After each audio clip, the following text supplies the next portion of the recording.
Selamun Aleyküm Gramiklik Zabur. Fərzdən sonra yəni İnək İsmailli şəhər Miskiyə.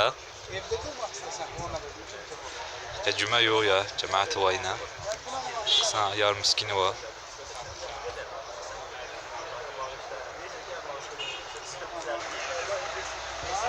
Ya yar çıxaya giderdi. Cümə namazı vaxtı söhbət namazı. Cümə namazı iki rükətdə yerdə o ikisi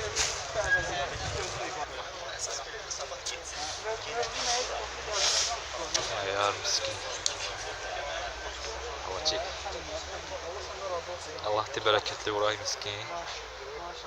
Allah te uğurduz. Bereket kuray. Allah rızık kuray kuray uğurtlay. Sağray. İsmail da salamar. İsmail de şehir de salamar. Biraz köyün biriz. Verides. Sağray. Salamat kuray. Sağ ol.